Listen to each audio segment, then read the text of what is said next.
Hey, happy Saturday, everybody.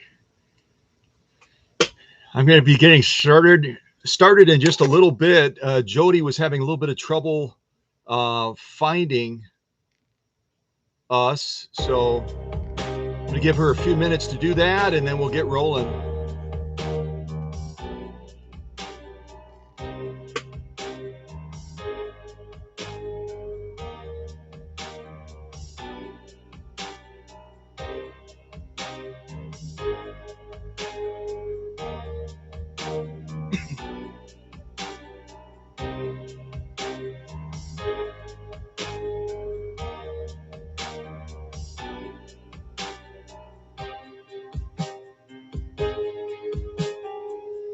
Hey, good morning to Michelle and Paula, and good morning to Susie as well. Welcome, you guys. Welcome, welcome.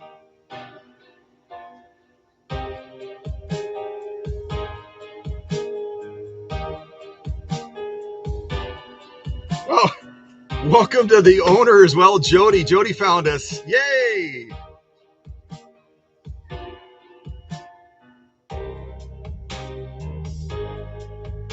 Fabulous.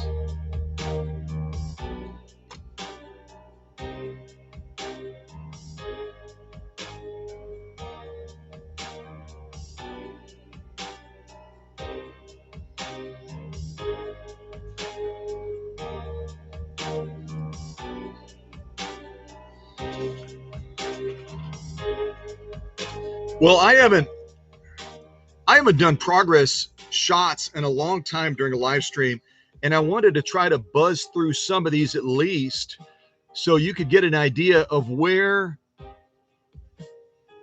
this incredible machine that came. Jodie would have to correct me or remind me. I think she got it on eBay or somewhere like that, and then sent it to the workshop, and it had all kinds of challenges, parts missing and wiring issues. But this kind of shows you the beginning stages of it right here.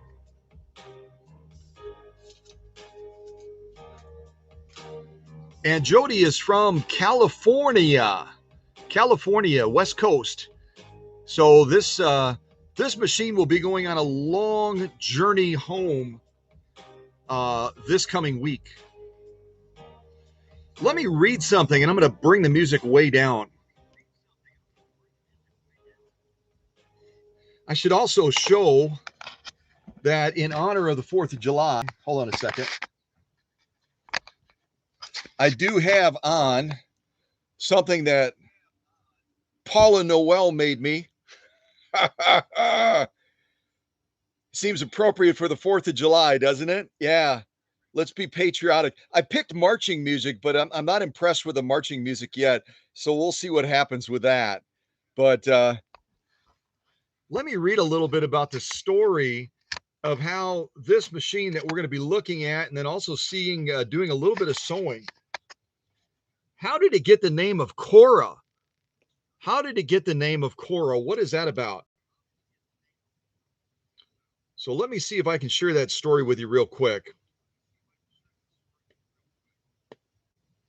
If my phone will cooperate. Okay, there we go. I think I got it. So here's what Jodie writes as we're looking at Cora on the screen.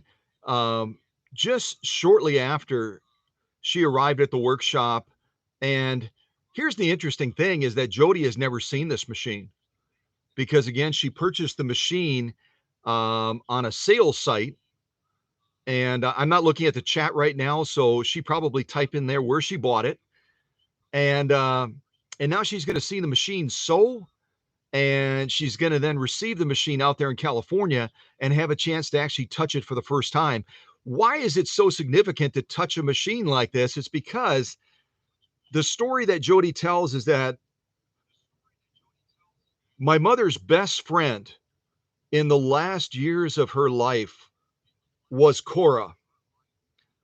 When we would all visit, I would share my latest sewing and machine embroidery projects, and Cora would share her fond memories of the Willcox and Gibbs machine she had sewn on for so many years. One of her daughters still had that machine. Over those few years of sharing stories, I began to dream of getting my own Willcox and Gibbs machine purely for sentimental reasons. Both my mom and Cora passed away in 2014, and now you, referencing me, now you, Scott, are helping make that sentimental dream come true. So we all have people in our lives that kind of they blow wind underneath our wings, don't they? They inspire us. They give us a sense of pride in what we've done. They give us a sense of excitement about a passion that we're trying to pursue. Cora was that and more to Jodie, but also the best friend to Jodie's mom. And isn't it interesting that those two best friends, their hearts tied together, really, because they were so close to each other, they passed away in exactly the same year back in 2014. So the workshop magic loves to bring sentimental dreams to reality. And that's what Cora represents. So let me click through some of these shots to show you how Cora arrived at the workshop. And then we'll have a chance to actually see her in person now. Once I've done some, certainly some aesthetic cleanup to her and made her just look brand new. And then we'll have a chance to also see her sew. And if you don't know already, a Willcox and Gibbs machine like this from the 1800s is not going to deliver a lock stitch. It's going to deliver a chain stitch. And you'll see what that looks like. As a matter of fact, if I can get the camera situated right, I'll actually open up the little door underneath the sewing bed and let you see the machine operating with this very unique hook system that generates this chain stitch. I'll see if I can do that with this camera. So, all right. So there's Cora shortly after arriving. Let me see if I can click through these. And I won't spend a ton of time on these, but I don't also have a ton of sew-offs because Jodie told me that she's got to get on the road not too long after this live stream. So I want to be sensitive to time too. So what we're looking at there is this machine has a very unique power system through the foot controller that weighs about 10 pounds. And there was all kinds of corrosion and mold and mildew and everything else that had built up on all the electrical components. It really was not even safe to operate. There were a lot of solder points like down here that were broken, and it just needed a lot of rewiring as well. You'll see some more of that as we click through. Distance shot looks great. There's that unique foot controller that also serves as a power bank. So when I get done eventually, I haven't done it yet in these shots, but when I get done eventually rewiring this motor, tearing the motor apart, servicing the motor and all that, this motor will actually plug into that point right there on the side of this foot controller. So it not only serves as a foot controller, but it serves as a power bank as well, that you can plug the foot controller directly, that you can plug the motor directly into. Some of the brokenness, if you look real closely at that wiring, it is so dry rotted that it's not even, I wouldn't even plug the thing in. I would not even plug it in. Just very, very bad shape. And there you can see this machine was originally out of New York on Broadway. And if you look up the original address of the Singer Sewing Machine Company that also established a large office space in New York, they were only about 3 blocks apart from each other. So on one end of Broadway, you had Singer. On the other end of Broadway, you had Willcox and Gibbs.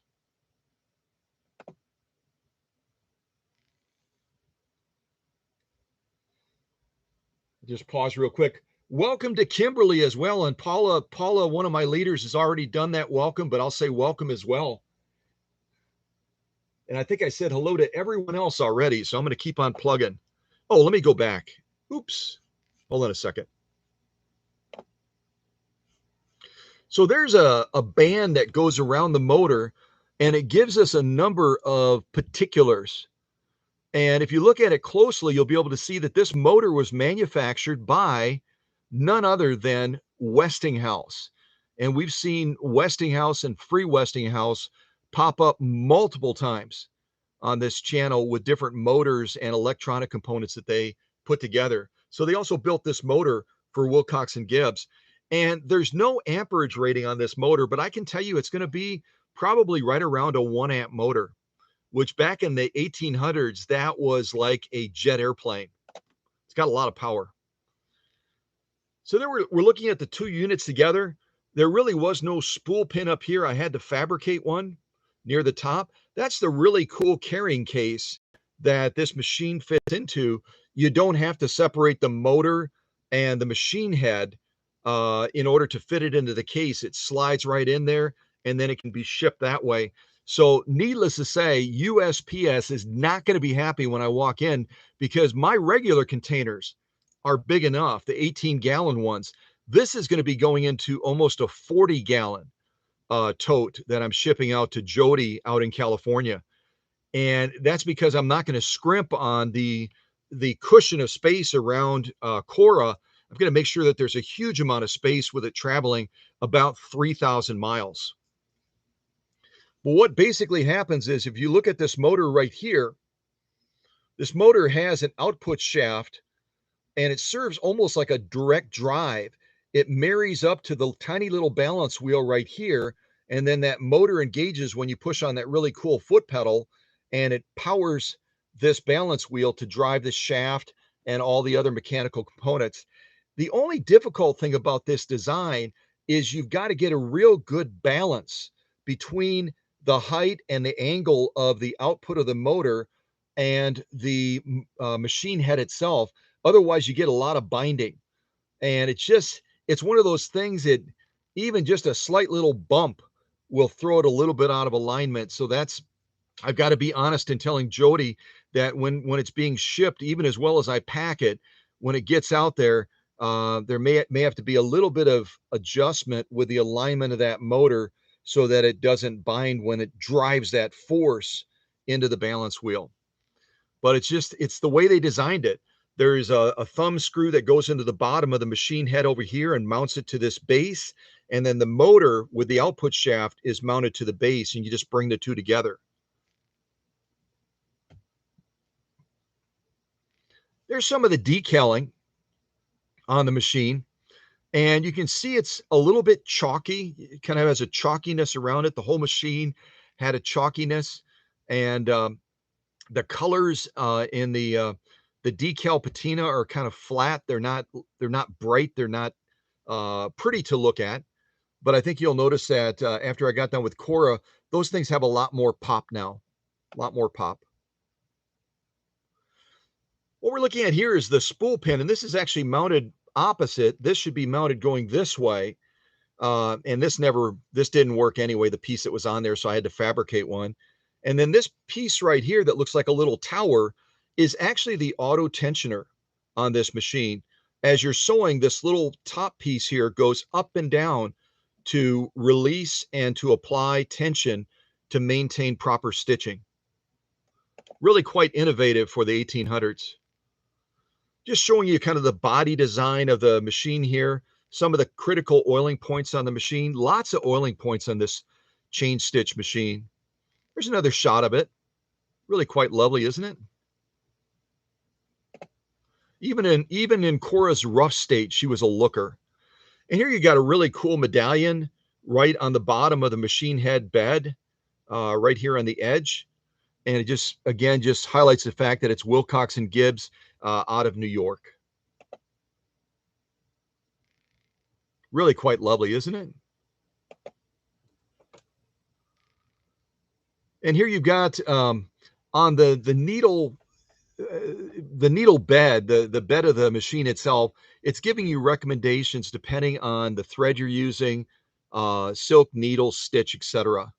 And that's also where you're going to find the stitch length selector. It's just going to be a little bit off the screen right there. Hopefully I took a shot of that. There's our presser foot area, or needle bar as well. And when you're putting the needle in these, there's no flat side to these special needles for the Willcox and Gibbs. You've got to line the long groove to the left when you put the needle into the needle socket. And I'll actually show you a shot. I could show it to you over by the other workbench as well. But these are the recommended replacement needles right here. And I'm going to be sending these with Jodie's machine. They're by Gross Burkhardt out of Germany. And you can see they're a WG times 64 W and G 502. I just know they're the right needle because they work very well. But if you've got a Willcox and Gibbs vintage machine, or I should say, let me stand corrected, a vintage antique machine like Jodie's, these are the needles that you should look getting. And they're available on Etsy. They're available on eBay as well. And they come with these cool little doors that you can open. And they've got different size needles from 70 all the way up to, I believe it's 100. And I think I have a 90. I have a 90 in Jodie's machine today. So hopefully you can see that. There it is. Now it's focused. I finally looked at the screen, so.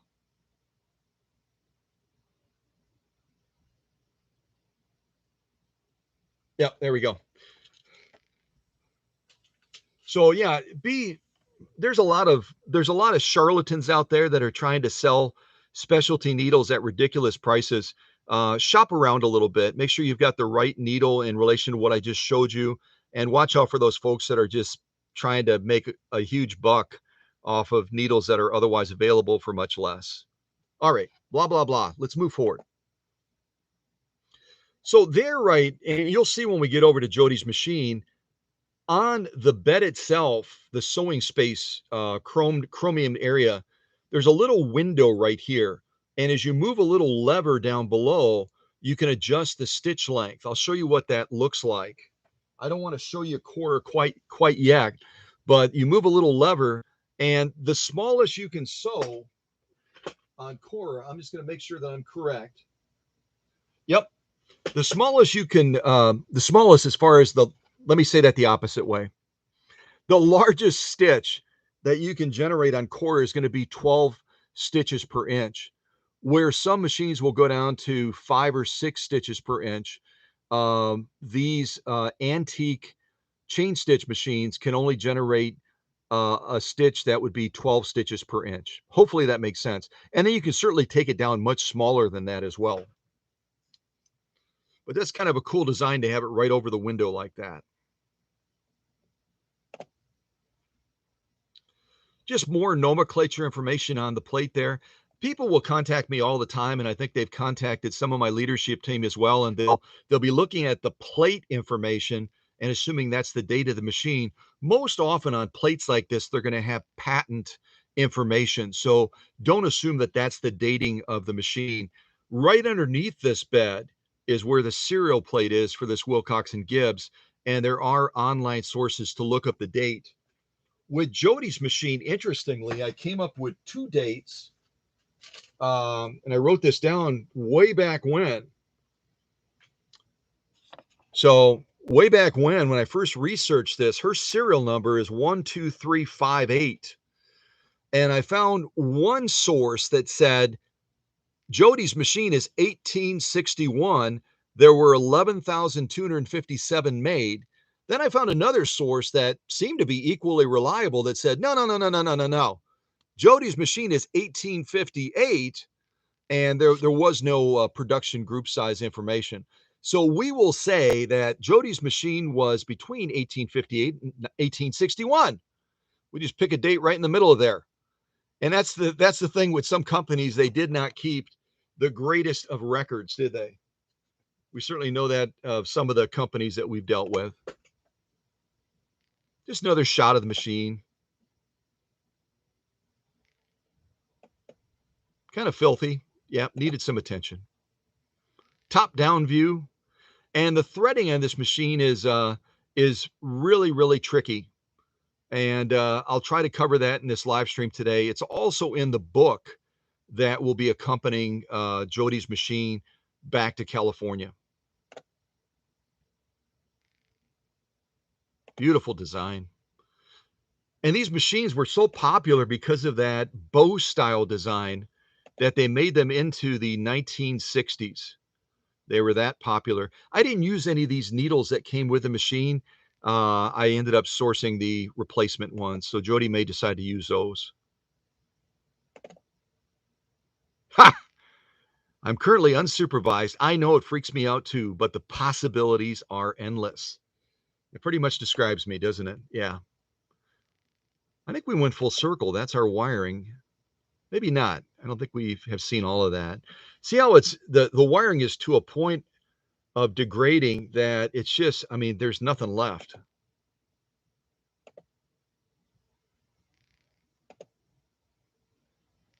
That chalkiness again, where the little bit of clear coating, they didn't do a lot of clear coating on these Willcox and Gibbs. It's got a lot of crackling that's developed on it, doesn't it? Beautiful body design, though. Aren't they a gorgeous machine?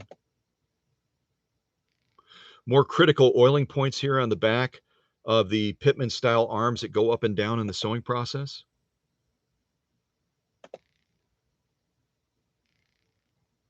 There you can get a real good look at the quality of the wiring. And the wiring when I got inside of the motor was even worse than this. But you know, the folks that offered the machine, that was something they obviously did not. They did not want to take it on.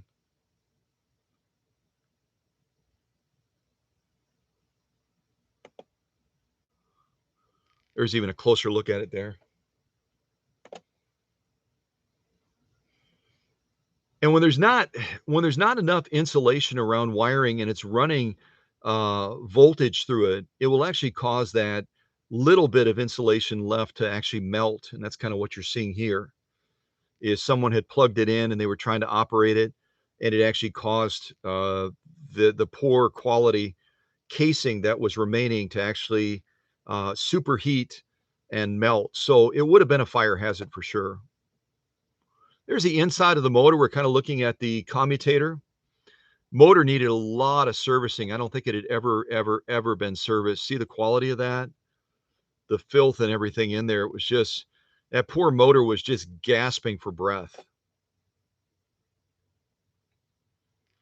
And someone had tried to put some electrical tape on there, but like I've said, electrical tape is a temporary safeguard so you don't get hurt, but it's not a permanent repair. So all of that wiring was replaced. Yeah, you can read that. That's cute. I like that. All right. I think we may have gone. Yeah, we went full circle. And I'm not going to go through, I think I have 7 other sets of progress photos, but I'm not going to go through them now because we are under a little bit of a time constraint. All I'm going to say is this was a long project, and I couldn't ask for a better customer from a standpoint of her patience, of just, you know, just sitting back and breathing and knowing what I was working and trying to source parts all around the world. And even some of the replacement decals I had to go all the way to Portugal to get them. So that's why this project ran over 2 years. So for any of you watching this live stream, if you have a machine that's been here for like 3 months or 4 months or 5 months or 6 months, don't feel too bad because Jodie has had to wait over 2 years to finally bring Cora home. To finally bring Cora home. So this is, I wish I had some better celebration music because this is definitely, let's get some music on. Play music, play music, play music.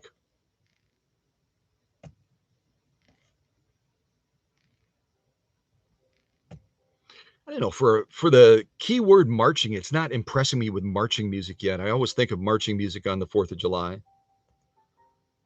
All right. So let's finally, with all the blah, blah, blahing, you saw a little bit of the progress shots, and you'll want to circle back and check out the description of this live stream. That's where I'll put all the links for the photos that were posted on Facebook. So if for no other reason, get a Facebook account. Don't friend anybody if you don't believe in Facebook, but then you'll be able to view these photos because they are incredibly revealing about where Cora started and where she is today. All right. Yes. All right. Enough of that.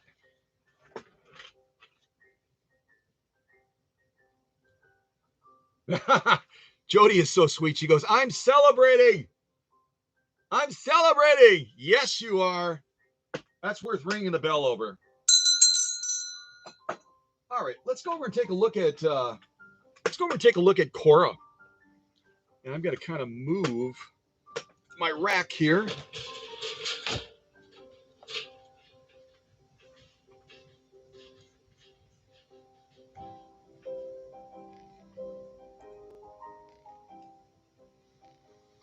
Oh, I just hit the wrong button. That's why I didn't do anything. All right.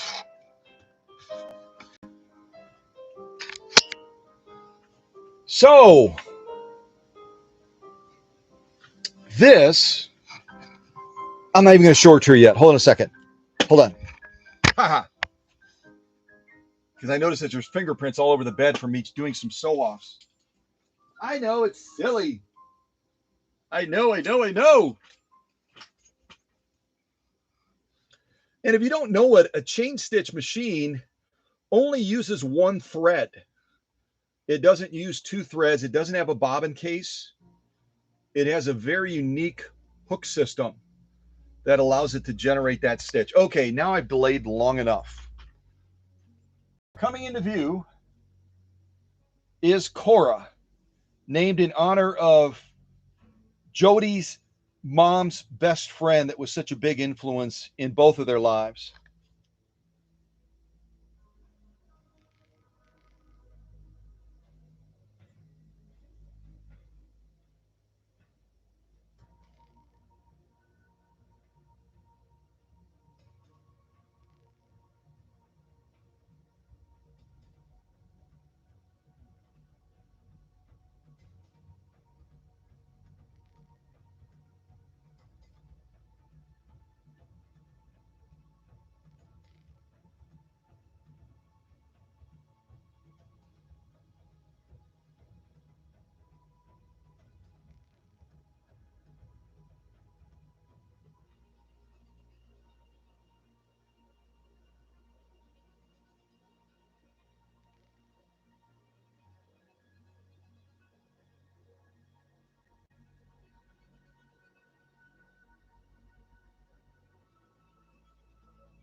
All right, I'm getting dizzy. She is a beauty, isn't she? She is so lovely, and so excited to kind of highlight what she can do today. So what I was trying to explain to you when we were looking at the progress shots, this little lever right here underneath the bed, this little lever right here can be moved forward or back to change the stitch length. And then you'll view the actual stitch length through this little window on the bed right there. And then you'll be able to know if you're at 12 stitches per inch or smaller than that.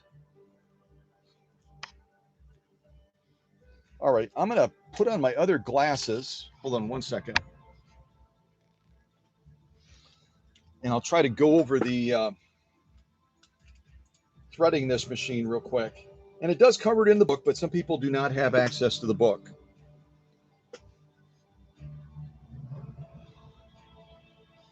Okay. So you come off this spool assembly right here that I had to fabricate because there's a couple of aftermarket ones, but I just didn't like them. So you bring the thread from there. You have to come through. There's a little metal clip right here. If you can see that. You have to come through that metal clip and then out the front through this hole. Then you have to go around this auto tensioner. You kind of come all the way around the unit. You come back across this way through this thread guide right here, through this thread guide right here, through this needle bar clip right up here. You can see it kind of snaps into there. Then you have to go through this thread guide right here on the front. And then finally all the way down to the needle. I'm going to lower the presser foot so we can see it more easily. And then you're going to be threading this machine, as you can see, from left to right through the needle. And again, the long groove, because these do not have a flat side, the long groove is going to be on the left side. Make sure you have it lined up that way. And the raise and lower the presser foot, you got this lever right here that you bring all the way to the 12 o'clock position to have it the highest point, and then bring it back down to lower it again.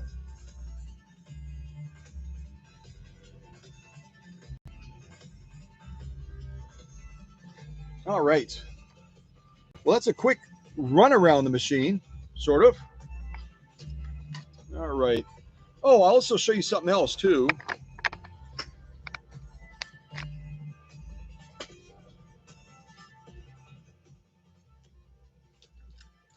Turn my music down a little bit too.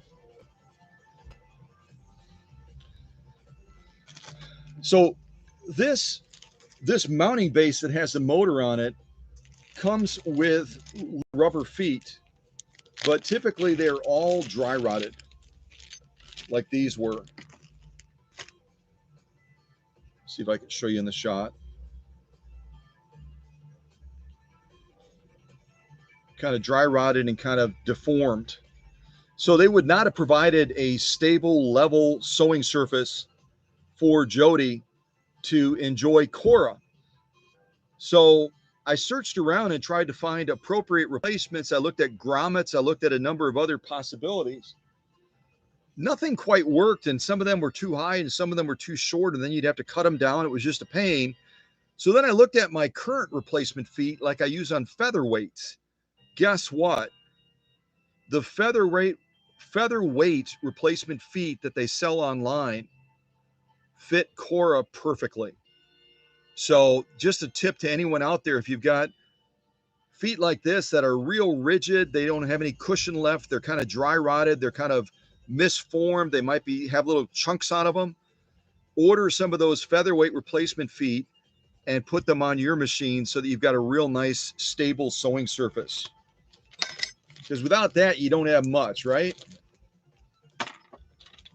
Now, you might have noticed in the shots that on Cora,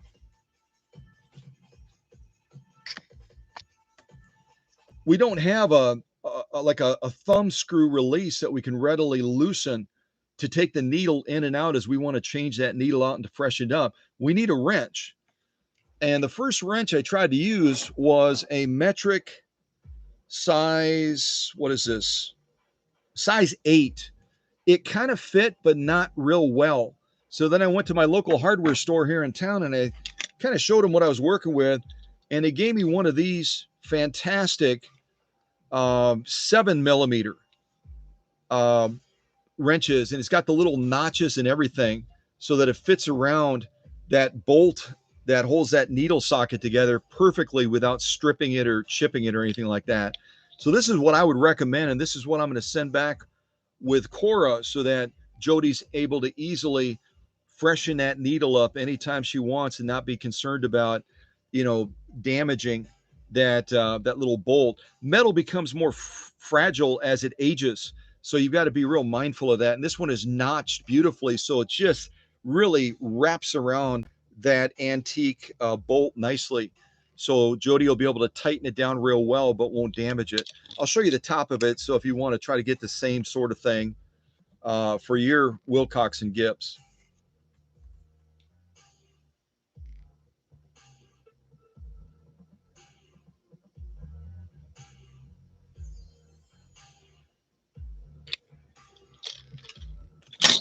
All right.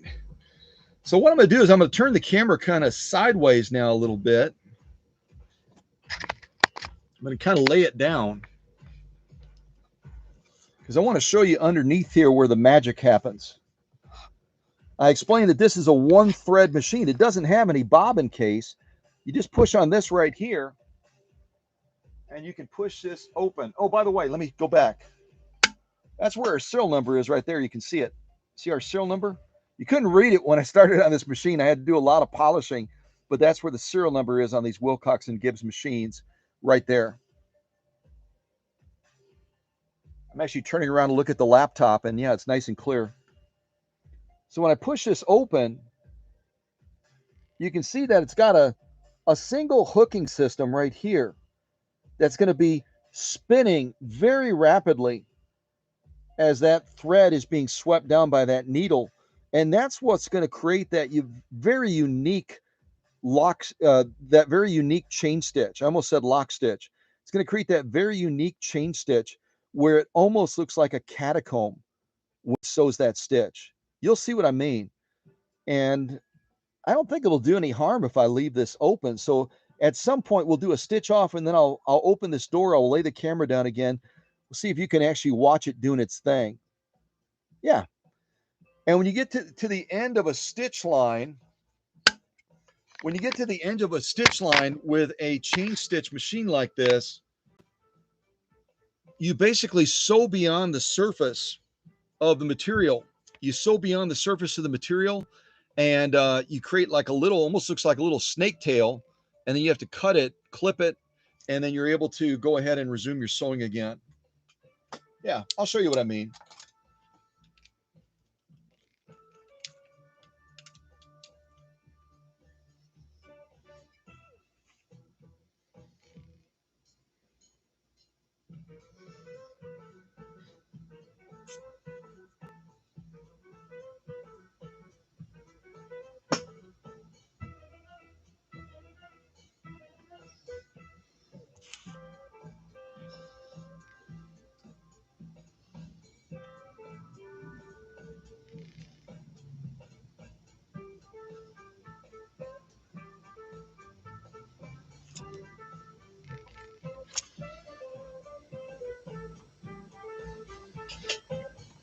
And again, because of the natural binding that occurs between the motor and the machine head, I give it a little bit of a hand start to launch.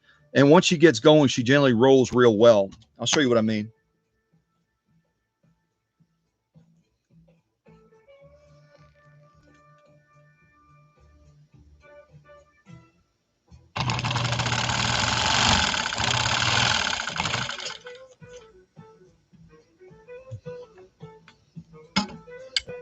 She doesn't mess around. And then when you get to this point, what I do is I usually run it a little bit behind. Let me go a little bit further in. I run it a little bit behind. You'll see that little tail that it creates.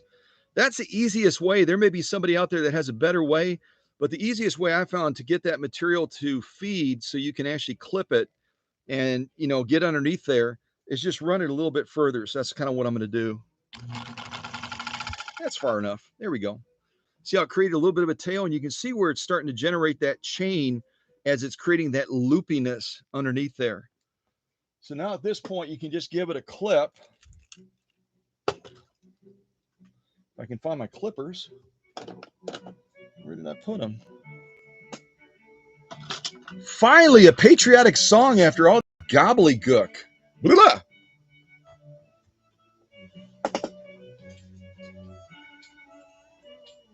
Johnny comes marching home.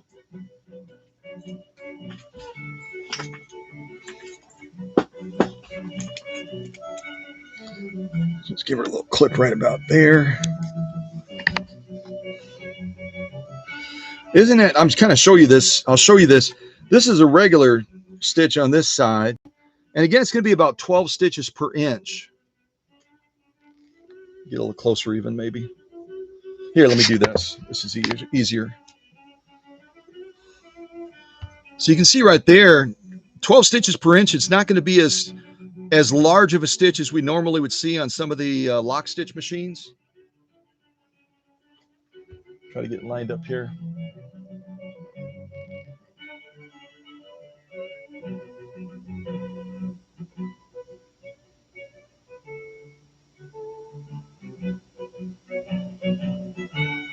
I should probably get out my little stand. Hold on a second. That's probably easier. Because I'm really kind of excited to show you that that stitch on the other side, the chain stitch side. Let me grab my sew off holder. And since I'm wearing Paula's bandana today, I'll use her sew off stand. There we go. That's better.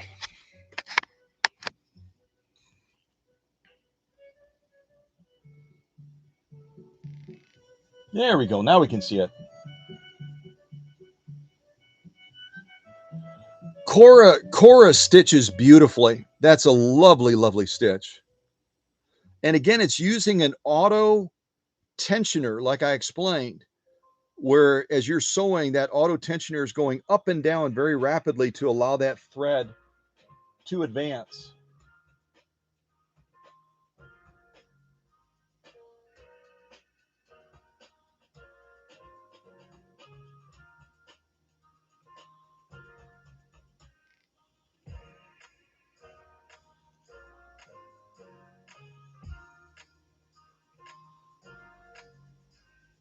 Those are definitely page 34 stitches. Let me turn it around. This is where the fun starts.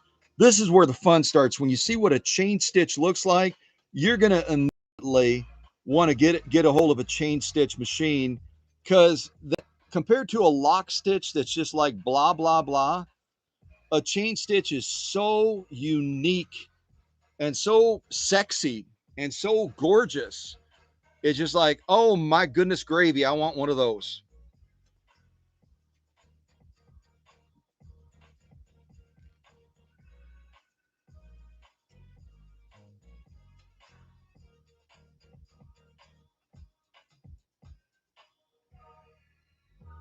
And it's even prettier in person. Oops, I just puffed. I was puffing and yeah, it's even prettier in person. Oh, goodness gravy. Peas are dangerous. Never say pea again. Never say a word with a P again. Okay, I'm just going to stop talking. Yeah, I hope I can get close enough. You can see the detail of this chain stitch. It is just unbelievable.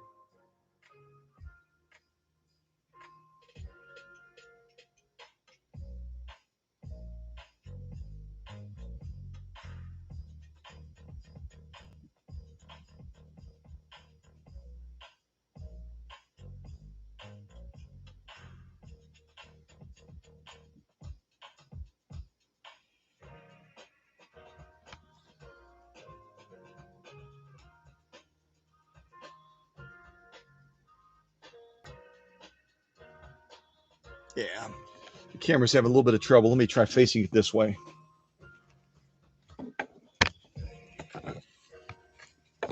Hold on a second.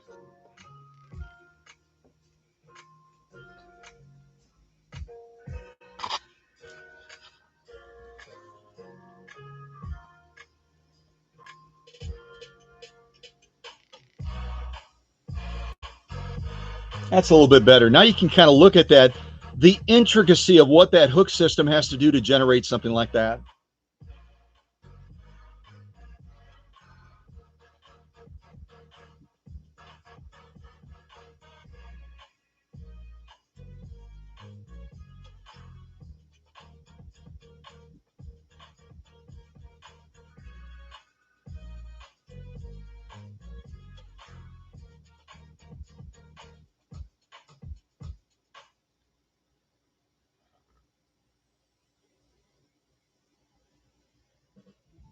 At any rate, I'm not going to belabor it anymore. It is drop dead gorgeous. It's so much fun to see a stitch like that, isn't it? So I did not test this off camera. Probably should have, but I thought I would see if I could do something on denim as well. Just have to get it set back up for sewing again.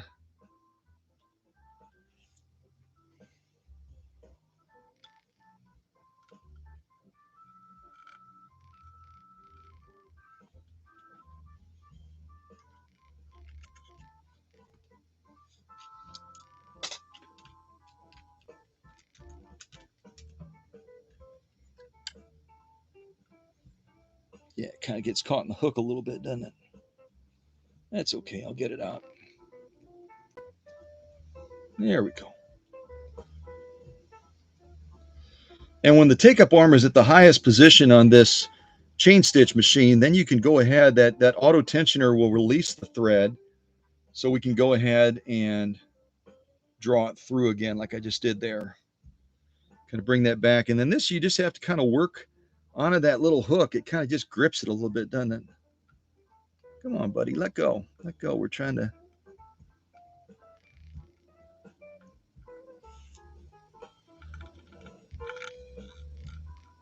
to... This worked easier off camera, didn't it? Yeah, that's okay.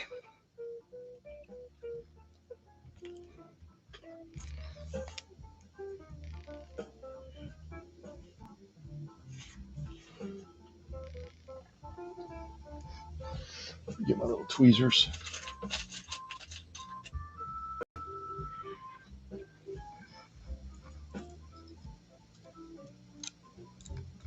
Fly, be free. I feel you there. You can run, but you can't hide.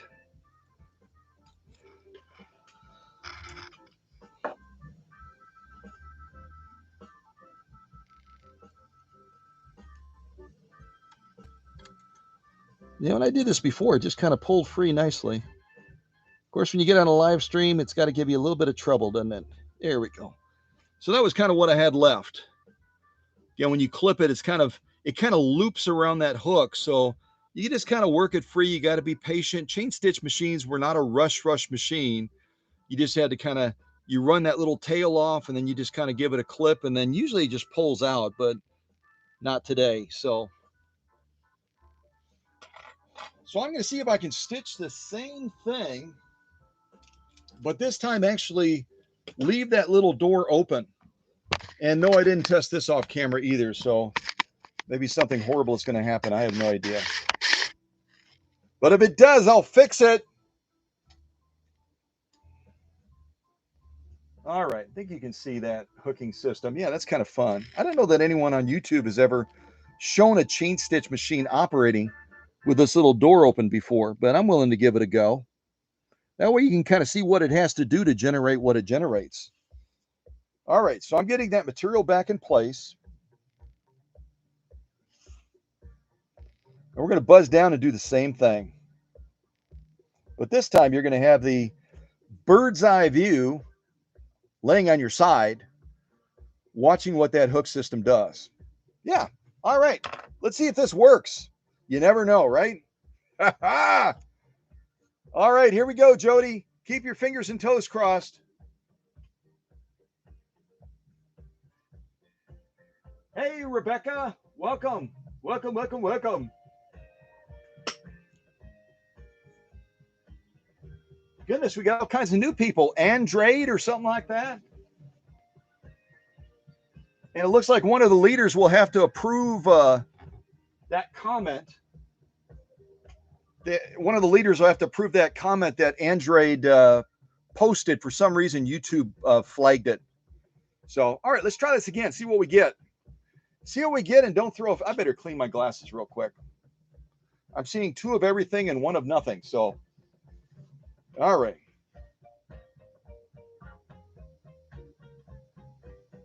All right, let's watch this thing operate now. Hopefully.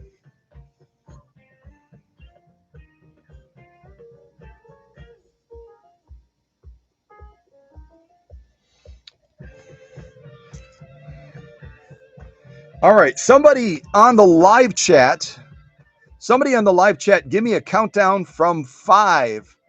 Like 5, 4, 3, 2, 1, and then I'll launch, okay?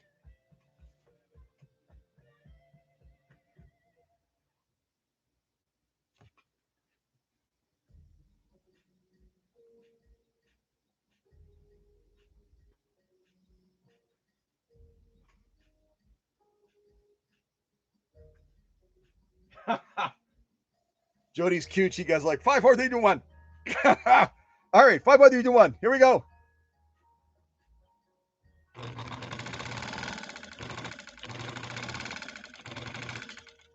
Now, I have no idea what you may have just seen because I can't see it while I'm sewing up here. But whatever you saw was how that hook system operates, which is pretty daggone nifty. All right, so I'm going to run it a little bit further so I can get that little tail and try to get it clipped. And we will go from there. And again, when you're running that little tail, make sure your presser foot is in the up position so you're not running that presser foot against the feed dogs. See what I'm saying? Make sure you're not running it against the feed dogs.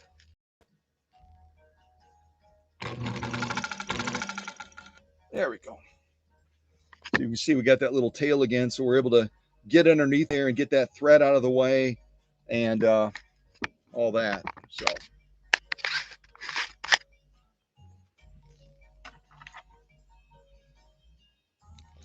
So I'd be curious what you saw because I have no idea. I'm going to close that little door again right now. And we got the same result. So apparently it doesn't mind that little door being opening.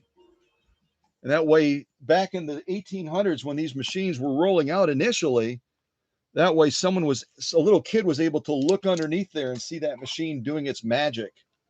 So I'll be curious to watch this live stream myself and see exactly what you were able to see with that machine doing its thing.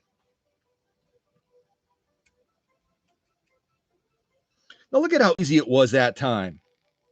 Could you see that? I gave it a little clip. Maybe I clipped it in the right way this time. And that little extra piece just came out straight away. No problem. No problem. No battle, no tweezers, none of that stuff. All right, so I'm going to make sure that take-up arm's at the highest position, and I'll be able to advance this thread a little bit and get the machine set up where we could. What time is it? I need to keep an eye on my time. 10:30. So it's 8:30. Jodie has to leave in about an hour, if I remember correctly. So I got to watch my time. So that was much easier that time. Apparently I did something right. But let me show you these stitches that we just did. Let me reach over and get Paula's stitch off holder. Actually, I'm going to use mine this time. I'll use mine this time. So let's see. The second row down is the one that we just did. Yeah, that would be right. The top row is the one we did first. We'll look at those side by side. And again, we're looking at right around 12 stitches per inch. That's as large as we can go on this chain stitch machine. Let's go across and look at these. So top row was the first one. The bottom row was the second one we just did.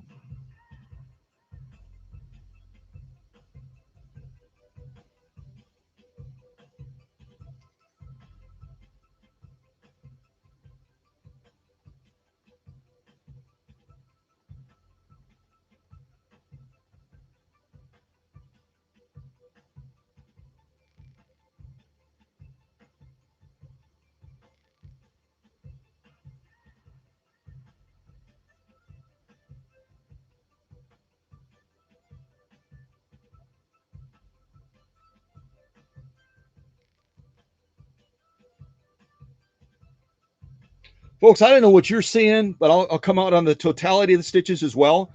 Those are absolutely gorgeous stitches. Again, we're talking about a machine from the 1800s that's using a very, very complex chain stitching hook system, and it's laying down page 34 stitching. It's absolutely gorgeous. Let's take a look at that very unique chain stitch again on the back. I call it kind of a catacomb stitch because it's just interwoven. It's so intricate, isn't it?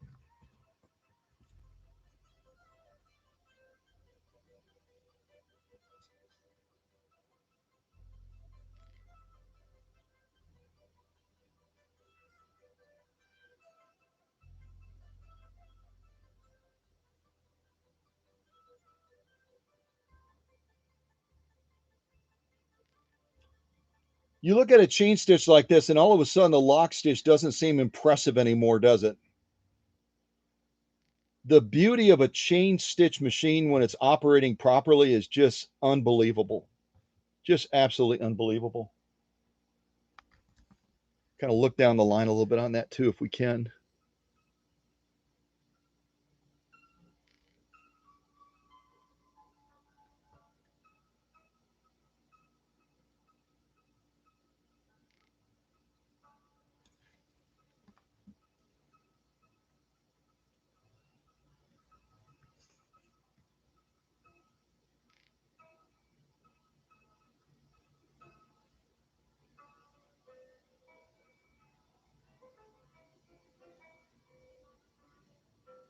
Cora knows how to sew, doesn't she? She's not only a looker, but she's laying down stitches that are absolutely, absolutely bragworthy.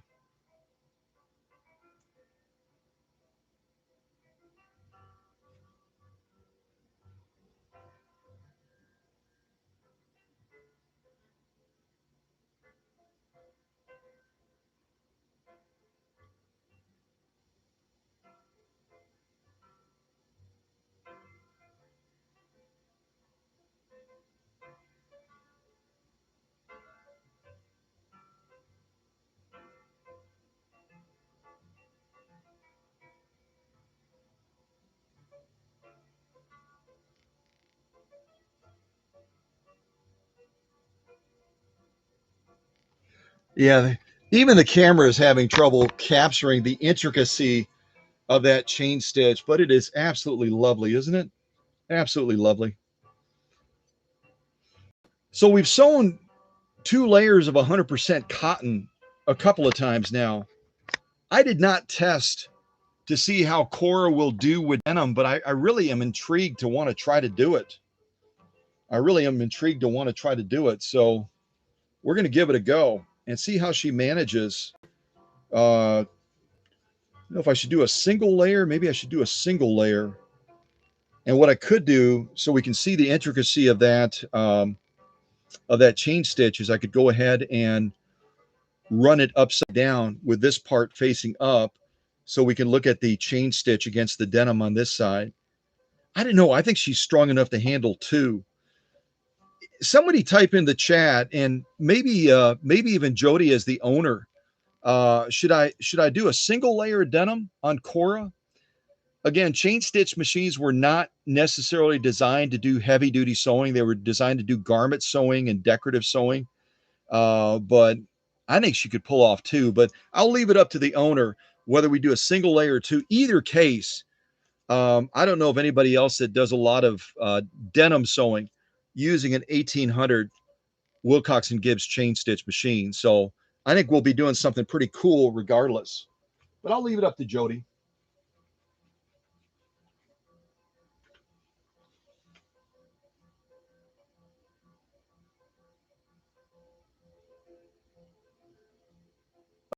Yeah, I know you're not leaving, Jodie. That's cool.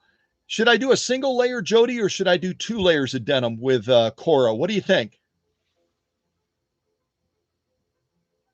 Hey, Emma, how you doing?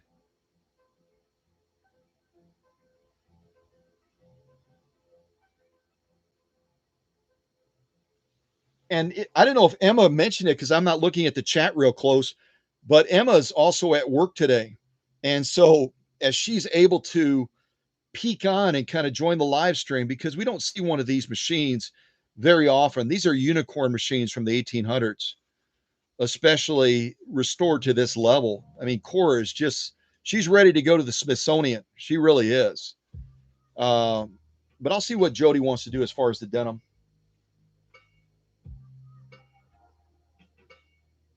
Jodie wants to try both ways. I agree. Let's do it both ways. Let's do it both ways. So I'm going to cut this down just a little bit. What do I do with my... I am just not organized today. I keep losing things. All right.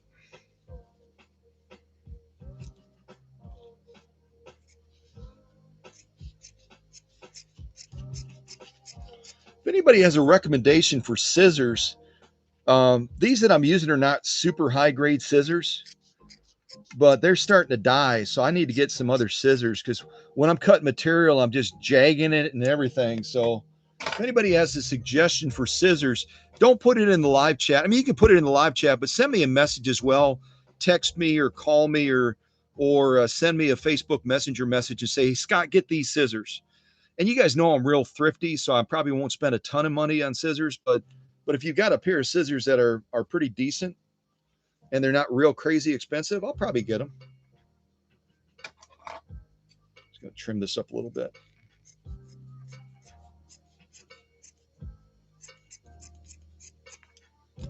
Yeah, they're not cutting well anymore.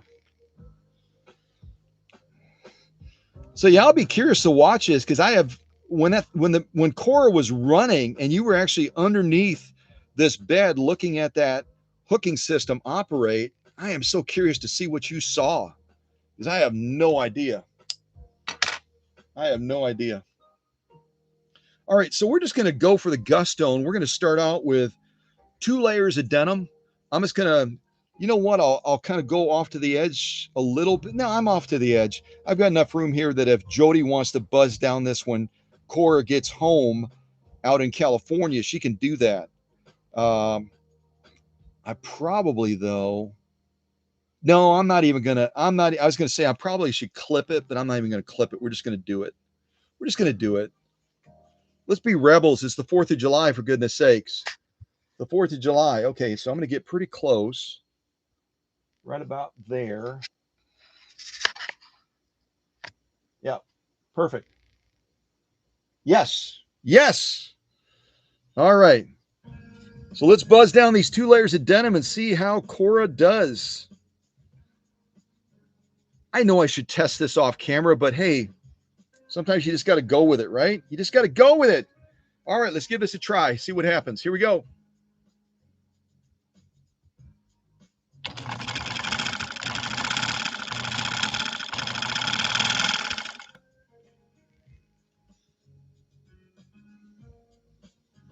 Raise my presser foot, because again, when you get that little tail thing that you want to do, you don't want to run that machine with no material between the feed dogs and that presser foot. That's very, very bad for the machine. So let's give it a little bit of gas. We'll get that tail. See if I have as much success cutting it this time. Isn't that fun though? Look at that little, see how it's creating that? Well, you saw it.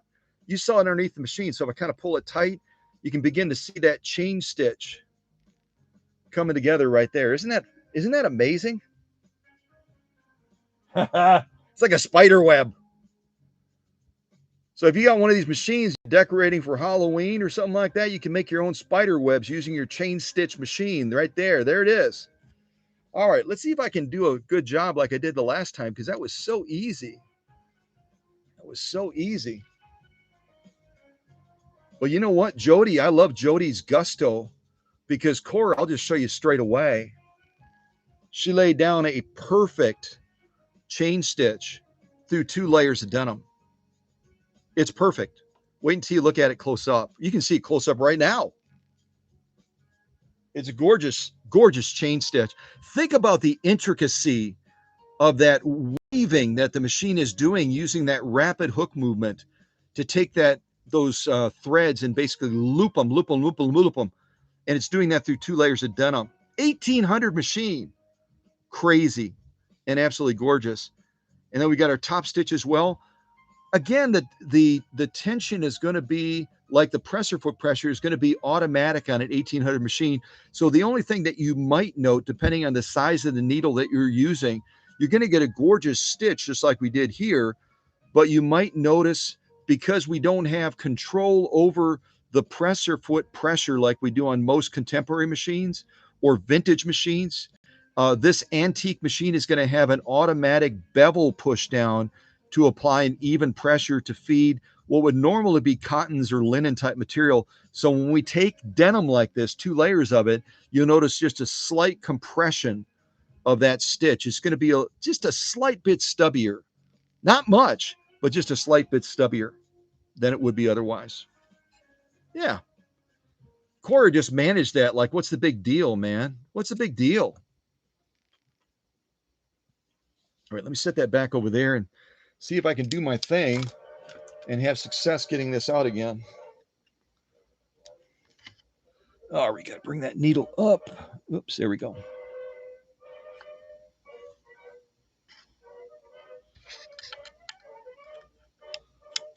There we go. Take my take-up arm all the way up so I can advance that thread. There we go. Pull that thread through and just walk it right back into that little groove for the presser foot. Kind of bring her back. So yeah, I think I was probably making it more difficult than I needed to the first time. The only thing I'll have to do is I'll have to peek underneath and just make sure that none of this remained down there. It should have pulled out straight away, but just make sure there's nothing still on the hook. That's our little tail that we made so we can cut that thread a little bit easier. Yeah. Let me show these stitches now. I'm impressed. Again, I didn't test this off camera. I should have. I didn't. Didn't do it. And I'm going to use Paula's this time. It's going to bring it a little bit higher up.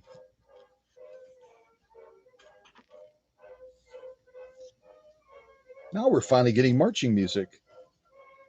Finally.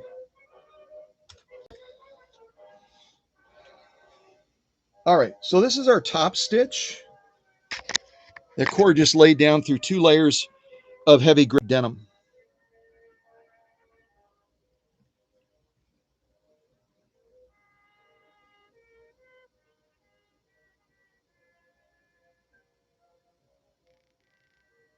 There we go. There we go. Look at, I'm going to pause there for a second. Look at the evenness. Look at the evenness of the stitches. And even the size and the conformity of the stitch. Considering we don't have the ability to regulate presser foot pressure on this machine, it's going to be automatic. It's going to be a bevel down style. It's absolutely amazing how well this machine managed a material that it probably wasn't designed to sew back in the 1800s. Absolutely gorgeous stitching.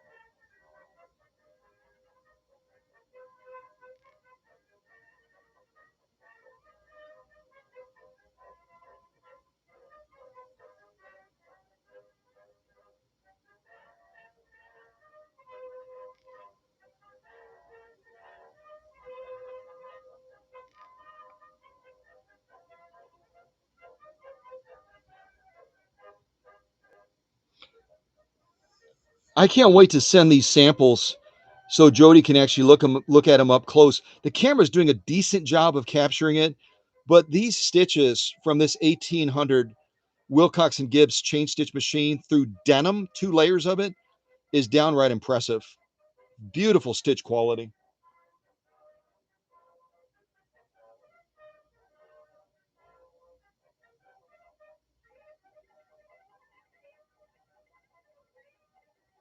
Beautiful stitch quality.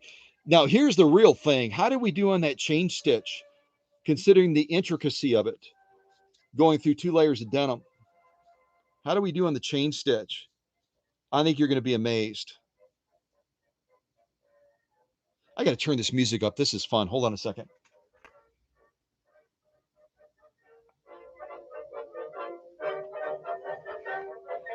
Boom, boom.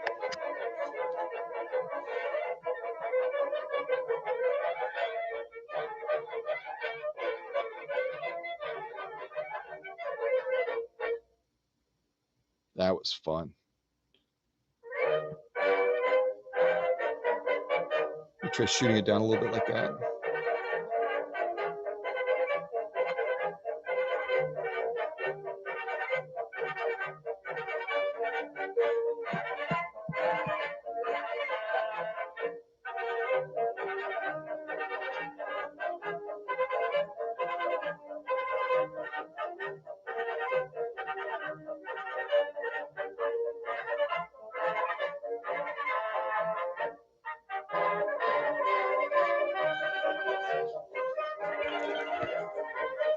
Try laying it down like that, see if that even helps more.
Unbelievable.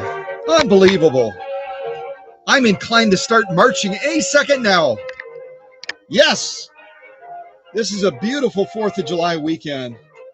And what a great way to celebrate it with the homecoming of Cora getting to Jodie at last. More than a 2-year journey, it's been for Cora to get home. Wow. Wow. I didn't know what else to do. We did cotton, we did denim. Dare I do leather? I don't know. Could do it. I could try it.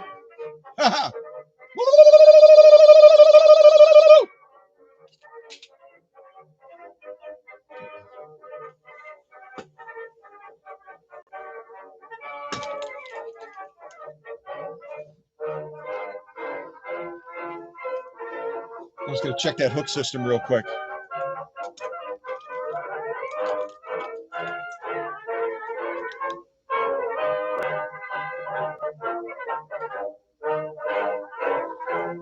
Oh, it's one little piece of thread.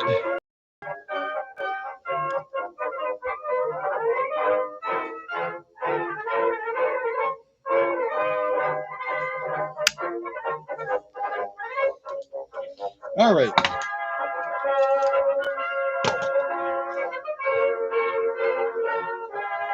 Jodie, what do you think? Should we try just a small little piece of leather? What do you think?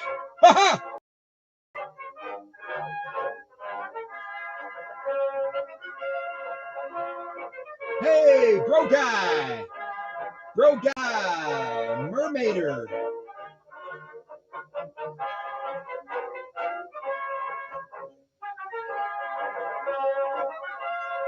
All right, I'm just gonna get a small little piece of leather. Gotta try it. Probably shouldn't, but I will. Hold on. Bum bum bum bum bum bum bum bum bum bum.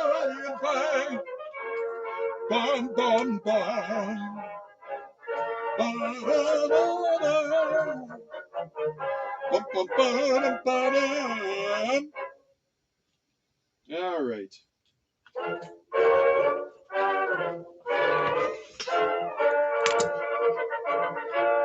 Probably not a good idea.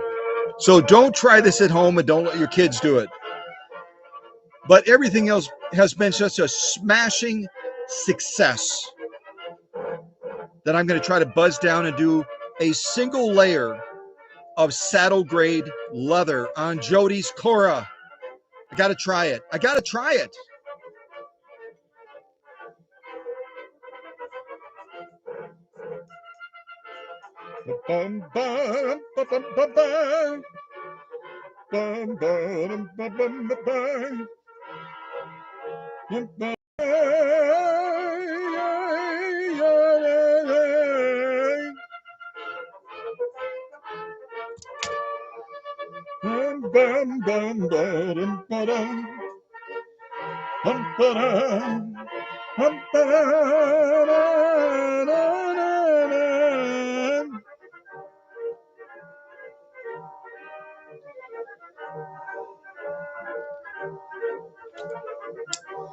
And if it don't work, it don't work. But we're going to try. You know what I mean?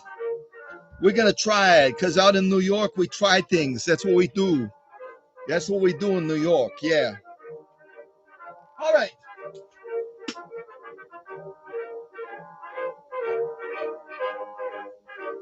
Ah. Jodie said, I'm vegetarian, no leather. Do you, Jodie, seriously, do you not want me to do fake leather? I've got, yeah, let me do that. If you're vegetarian. She's like, no leather. Okay. All right. No worries. Hold on. Let me get my fake leather. There's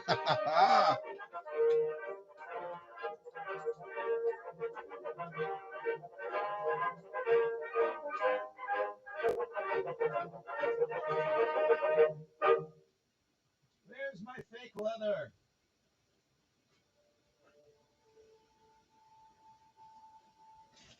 Oh, there it is.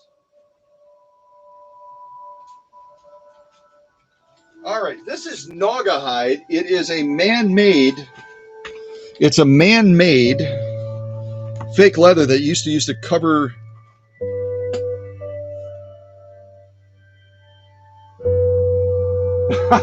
No problem, Jodie. I always honor my owners. So let's buzz down and do some Naga hide. It's it's made to look like leather, but it isn't. And it's a tricky material to sew, even on a more contemporary machine where we've got control over those, that presser foot and those feed dogs and everything. It's got a high amount of vinyl in it, so it tends to manipulate stitches very, very badly. We'll see how we do with it. But this is the equivalent of sewing man-made leather.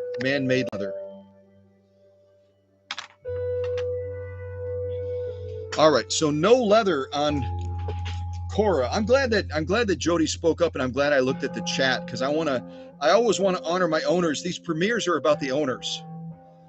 Totally about the owners and about their machine. So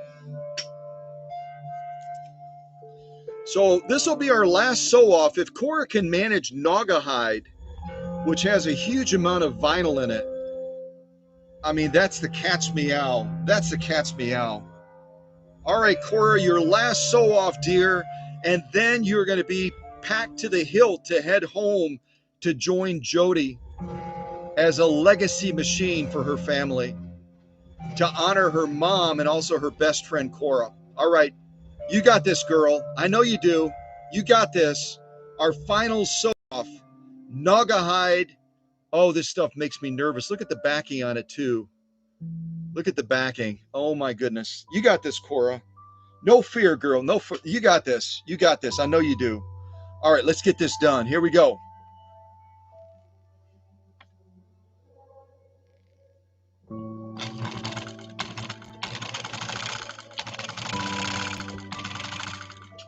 I kind of went up and down on the speed. I was just a little bit nervous.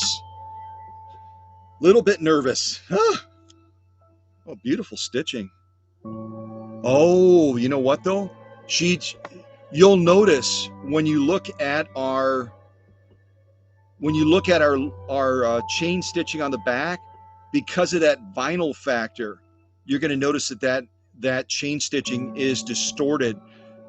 Cora did the best job that she could with this needle and tried to tighten those up. But again, we've got the auto tension. Yeah, she did a great job. She did a great job, but this is a tricky material. Here we go.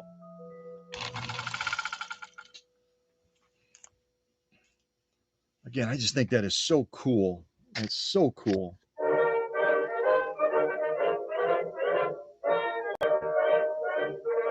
Yeah, she struggled with this one as far as the chain stitch, and that's okay. This is a real tough material.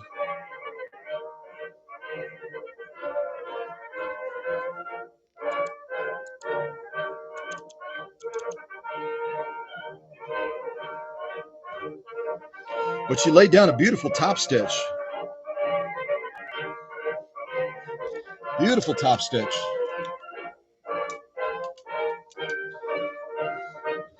Yeah, vinyl has a way of messing with, especially an 1800 machine that doesn't have some of the adjustments that we otherwise would have. Turn this down a little bit.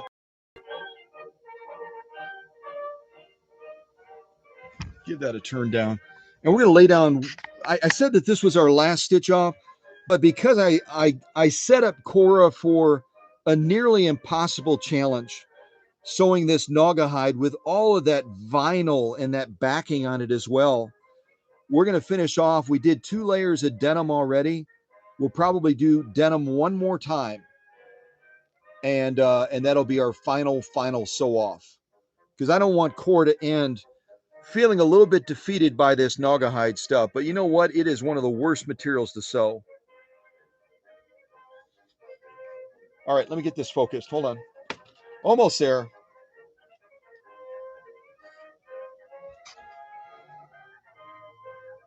Focus.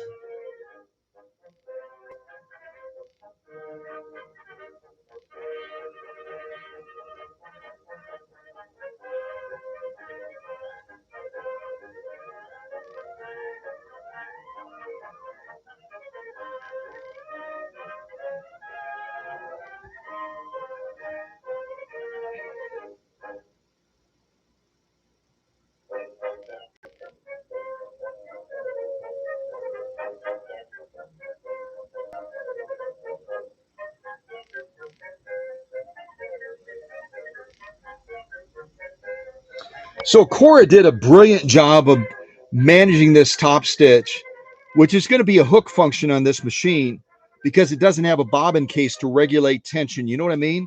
So she did a brilliant job using the hooking system to generate this particular top stitch, but she struggled with that bottom chain stitch because of that nylon factor, and this material is so high. There's no upper tension control other than this auto tensioner right here that they developed back in the 1800s, where it's going to use compression going up and down in the sewing process to regulate that. You can't adjust it up or down. It's just automatic. And where on another machine, if we were going to try to sew something like this, we would bump up that upper tension to tighten up that lock stitch. We don't have that option on Cora. It's automated. So this is what we got on the chain stitch. It still is sort of semi-pretty, but it's loosey-goosey because we didn't have that upper tension adjustment option. See that?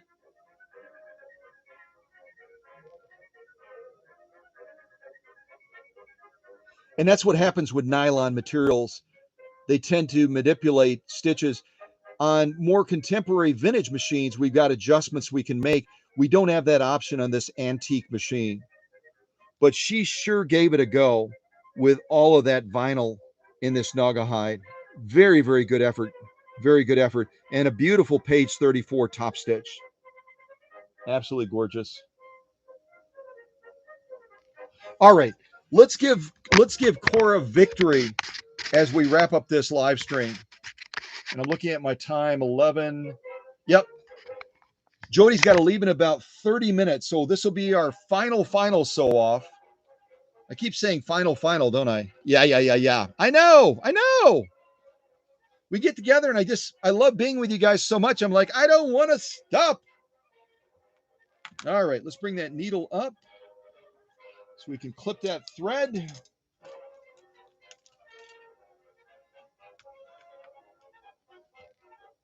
All the way up, and that tension will release.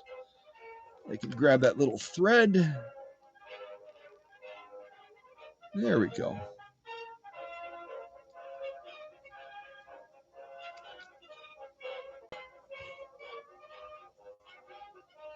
Oh, that worked out so nicely. I'm getting the hang of this. Ha-ha! All right, let's get that thread back into place. There we go. All right, our final sew off for Cora that's going to be heading out to join Jodie in the beautiful state of California after a 2-year plus journey here at the workshop. She's become very, very good friends with Dr. Singer and the rest of the gang. This is like way wide, but I'll just do it anyway. What the heck? We'll just do it anyway. Do it anyway. All right, so 2 layers of denim again. So we can wrap up with Cora and give her victory over that last sew off where that Naugahyde tried to beat her up. But she won anyway. Yeah, she did. All right, let's check this out. This is our final sew off as Cora gets ready to race to the finish. All right, Jodie, give me a countdown again, my dear. Oh, and I should mention, I didn't even mention. Did I mention? I didn't mention. When this chain stitch machine is operating, the balance wheel is not turning to the front like most machines that we're used to. It's going to be rotating to the rear. So you'll notice when I give it a hand start, I'm pushing it to the rear, not pulling it to the front. Yeah. I mean, it seems simple enough, right? Yeah. Sort of. All right, let's do this again. Jodie gave me a countdown again. Here we go. Cora, your final sew off, my dear. 2 layers of denim. You made it look so easy the first time. Do it again. Do it again. Yes.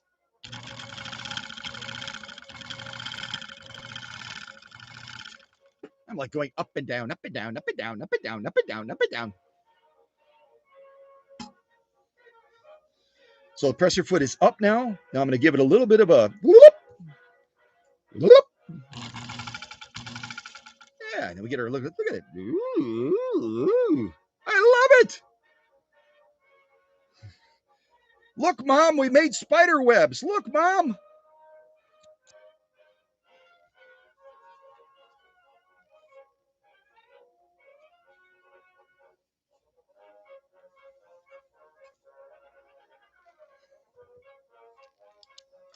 Bum, bum, bum, bum. All right, let's bring that needle up a little bit. There we go. Now our tension will release. Our auto tensioner kind of raises up and says, okay, I'm going to let you pull your thread now, mister.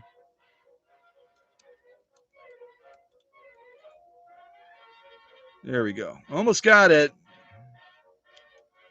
There we got her.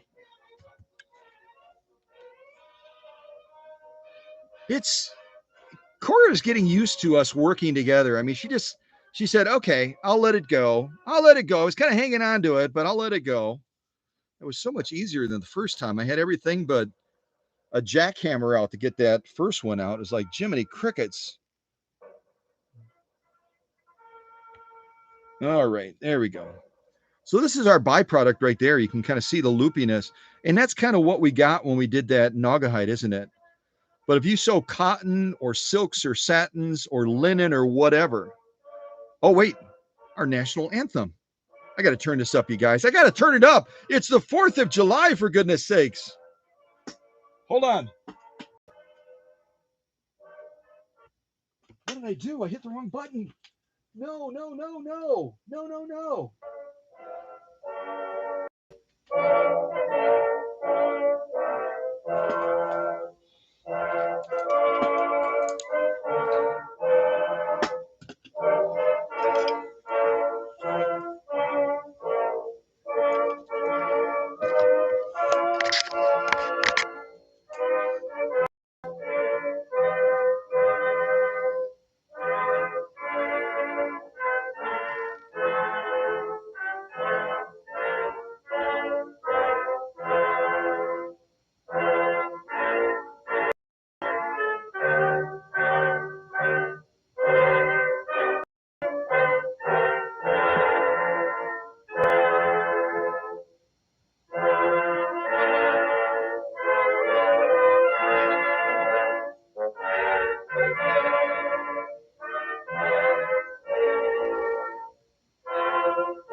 All right, let's take a look at these final stitches that Cora just laid down on this denim. And I can see our needle's getting a little bit tired. I'll put in a fresh needle before Cora heads home to California. Wow. Cora, you're amazing.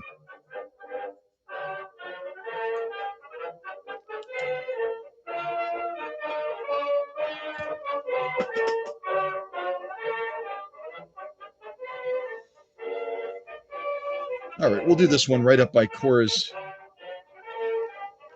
needle bar.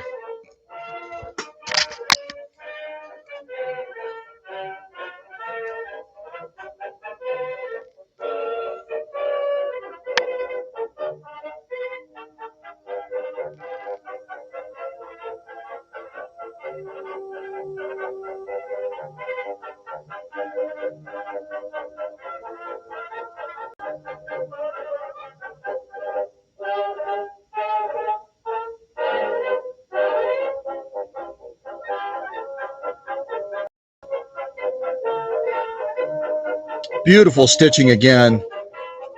And this needle has already gotten, excuse me, quite a workout. So I'll freshen it up before Cora gets heading home to California. Here's our, once I get it to sit, there we go.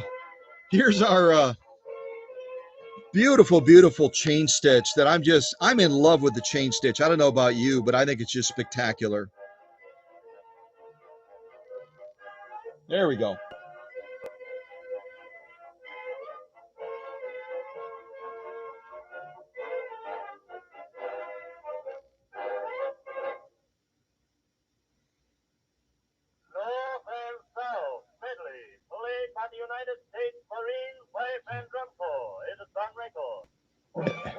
And some of this music was produced about the same time that Cora was born. Whoa, that was scary. Oh. Forgot to shut off the air compressor. It was like a bomb blast.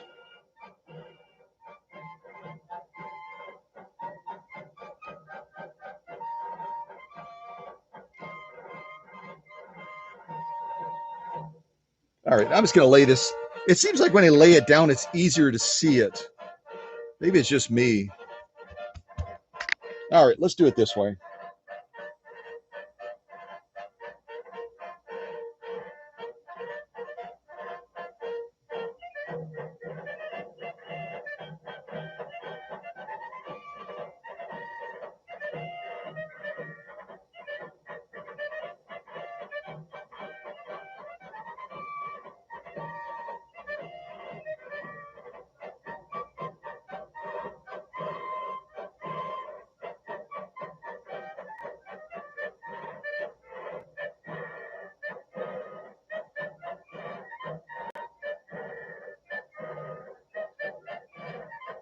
Well, folks, all I can say is, wow.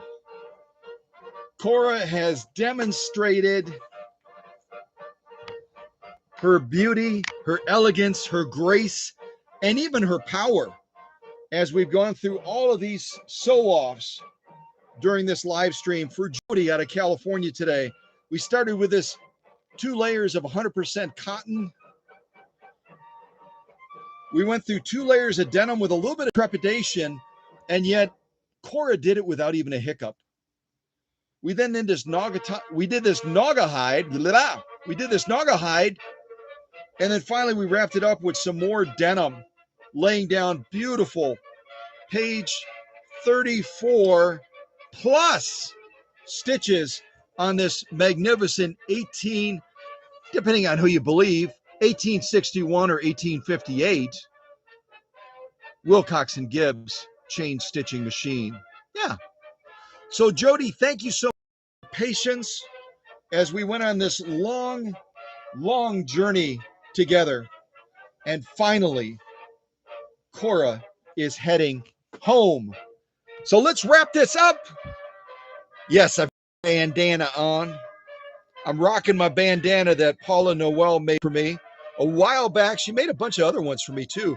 I've got like different bandanas based on my mood, different colors and stuff. So, but thank you again, Jodie. Congratulations. And thank you so much for your trust and confidence as we went through this very long marathon plus journey of more than 2 years to get Cora home. So, enough of me. Let's focus on Cora as we wrap up this live stream with some great 4th of July marching music.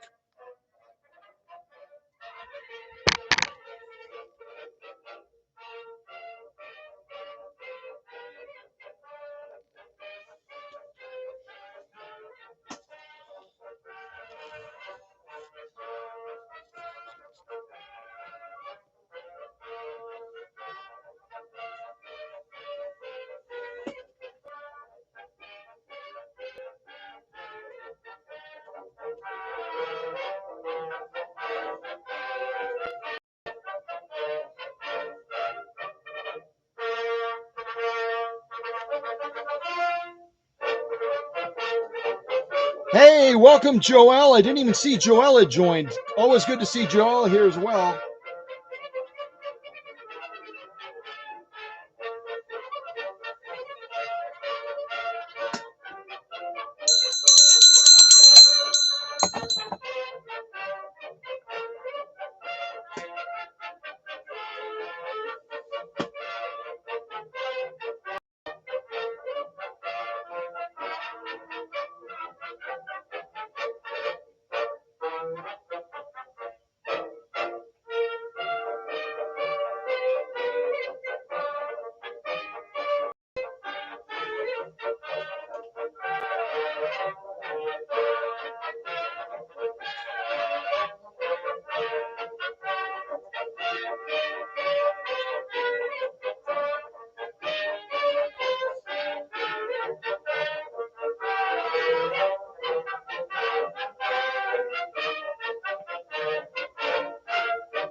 Take care, everybody. Happy 4th of July. God bless you.